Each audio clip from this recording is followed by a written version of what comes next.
further along your spiritual awakening journey you get, the less you need people. This has really come to mind for me in the last couple of days because, as you can see, I'm not at home. I'm in my motorhome. I do quite a lot of just traveling around. I love being out and about. I like being by the sea and I like to go visit people, but have my autonomy. And I have a very, very close friend, somebody I would consider one of my best friends, who I see maybe once a year, sometimes twice a year, so sometimes a few years between seeing him. And he is further along on his spiritual awakening journey than I am. But we have spent the last 12 years doing this spiritual awakening dance together, and it's been a very valuable relationship for me. If it's noisy, it's because I'm next to a main road. It's just the way it is. I'm in a lay-by and just going with the flow of it. There's beautiful mountains outside the window, though, so I'm just going to persevere. So, back to my friendship. One of the things that happens when we see each other is that we have this deep connection. And it's actually exhausting when we see each other because we see each other and we just open this information highway between each other. I think it's fluctuated through the years where I've been kind of less far on my journey or where he's been kind of at a different part of his journey. But most of the time, we have this phenomenal connection where we come together and we just have this shared understanding of reality and what reality is and what this human experience is that we're doing. And we tend to almost just download to each other. So we see each other, we'll talk, and we'll talk for maybe a half an hour or an hour, and it'll be really deep, the deepest conversation you can possibly imagine. And then we will both just sit in silence because we need that time to process spiritually, emotionally, and mentally as well. The system that we operate on, this human system, can't actually cope if we go too fast. And because we go so deep so quickly, we often just need to pull it back and rest. And the beautiful thing is we can spend years not speaking, see each other, talk for an hour, and then just sit with each other and say nothing for hours at a time. And one of the things we talked about is this awareness that we've both come to, that the further along we've been on our spiritual awakening journey, the less we've needed other people. In fact, it's not even about needing other people less. It's much deeper than that. It's actually about the understanding that nothing exists apart from us and our own reality and what we create, and everybody in our life is a reflection of a part of us. But I don't want to go too deep into that. That's extremely esoteric, and that's a lot. If you're not there on your spiritual journey, that's going to seem probably a little bit insane. So let's reel it back.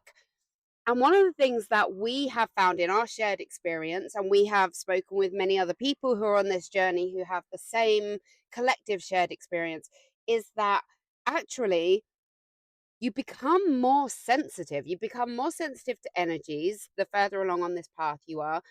And for me, I used to be the biggest social butterfly on the planet. In fact, I felt like I was kind of suffocating if I wasn't out and about. If I wasn't seeing people, I was seeing people all the time. Before I had children, I was seeing people all the time. I would leave my house to go for a coffee and I wouldn't come back for 2 weeks because we'd go off on adventures or I'd go stay at the house. Or being with people was pivotal. In fact, I almost felt like I needed it for my identity. And a big part of that was I was sharing thoughts and experiences and I was learning and I was on my journey then. I was on my spiritual journey. And a big part of spending so much time around people was actually getting that feedback of, here's a thought. What do you think about this? Or what's your thoughts? And having all the thoughts from different people bouncing around into my consciousness. And I needed that for a while I was figuring out, what do I believe? What do I think is real? What do I feel is real? What experiences have I had? I needed that input all of the time. And it was also a comfort thing. I needed the comfort of being around people all of the time because this experience, this human life, is intense, right? For lots of different reasons. It can be intense, beautiful, and intense, hard work. And even though we choose our experiences every single time, again, that's another video and perhaps too deep for this right now. The further along I got on my journey, the less I needed that constant social scene and the more I withdrew, I'm now at a point where I have a collection of very close people in my life, probably 4 or 5 people who I just love and need still. And they're people that I don't speak to every day. I don't need to speak to them every day. We are very, very close. I know if I need them, I can just call them up. I wouldn't do that. I actually don't like phone calls. That's another thing that's happened during my journey. I don't like the intrusiveness of a phone call. I don't have any time to prepare. I would much prefer if there needs to be a phone call for there to be a text arrangement. Okay, at this time on this day, we're going to have a call because then I can mentally prepare because I'm just exhausted a lot of the time. And that is definitely a shared experience with people that are on this journey. The deeper you get, the more tired you get because the more overstimulated you get by people and places and experiences and sounds and lights and all of the rest of it. Now, I've also had a brain injury, had a head injury 12 years ago. I'm also ADHD, and all of these things feed in. But at the core of it is I am a human being on this journey with a desire to grow, to evolve, and to become the best version of myself I can possibly be. And for me, that has a spiritual element to it. And through my journey, I found that I just can't actually handle being around people very much anymore. The people that I'm close to, I'm thinking literally while I'm saying this to you, the people that I'm close to are all people that feel the same way, actually.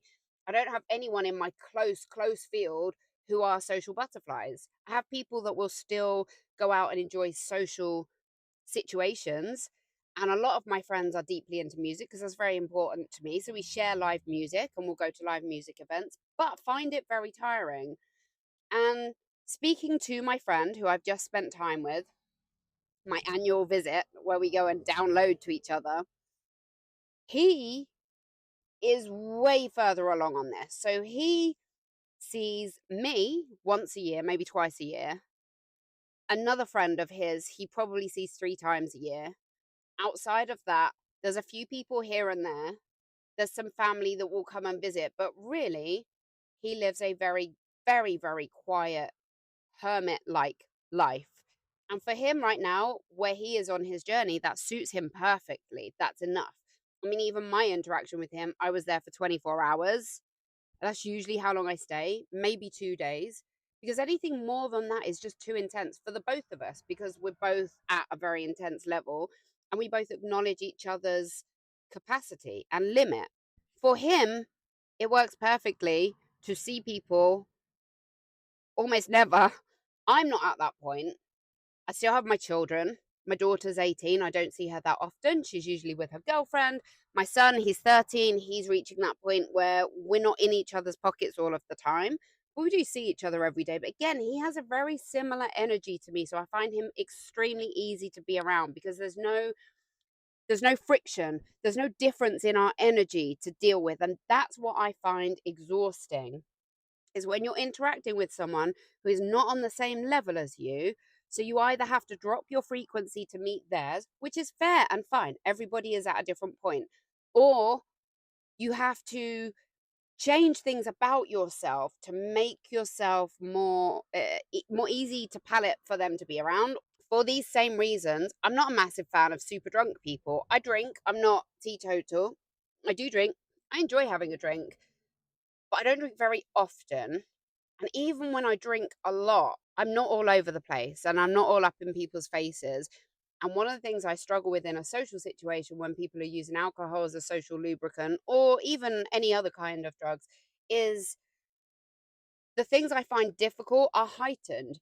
I find I don't want someone in my space unless I've asked them to be because I'm more sensitive to that now. I don't want people shouting in my ear. If I'm having a conversation and I'm not enjoying it, I want to be able to leave the conversation because it feels like a waste of energy. And I don't mean that in a holier than thou kind of way, like I'm better than anyone else, but I have limited energy, limited capacity. So I want to use that wisely. And I find when I'm around people who are super drunk or super high, they don't have the filter that lets them know, oh, hang on, this person's not interested in this conversation. I'm going to go speak to someone else. So that is a limiter for me. The people I find easiest to spend time with are people who I know there's no pressure with. So I know, A, if they come over or I go see them and I'm not feeling like talking very much, I can say, I'm not really feeling like talking very much. And I know there'll be no judgment and a complete acceptance.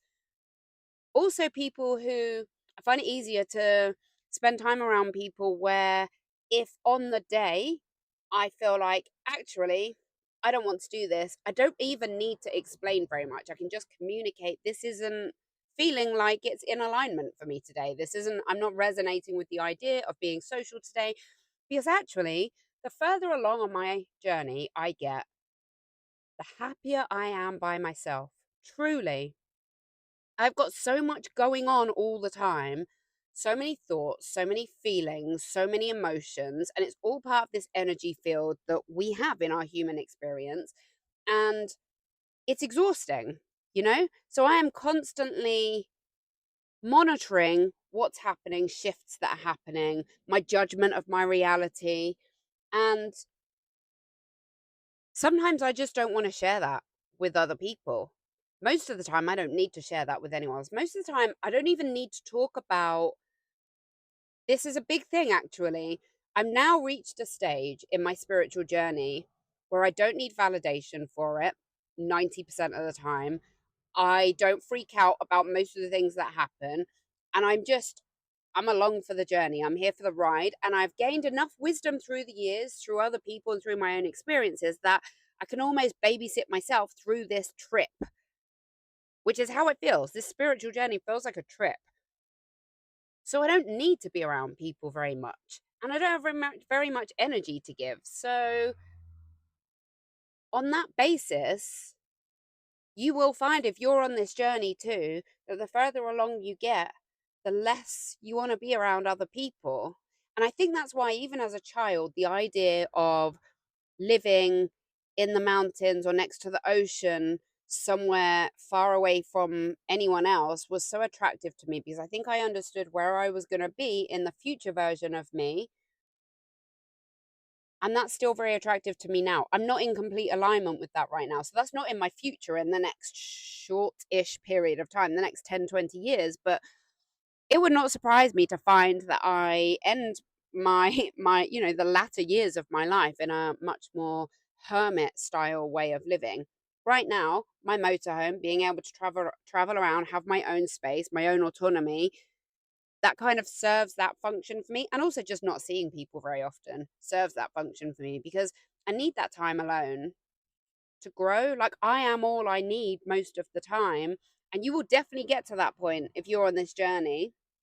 I would love to share this with other people. This is part of my core values, my core reasons for posting anything on YouTube at all is to connect with other people who have had similar experiences, or perhaps my experience will help them to have an easier experience. So, if you want to have a conversation about this, I would love to hear your thoughts. Drop them into the comments. If you've made it this far, I appreciate you. I really do. And I hope you have the best day.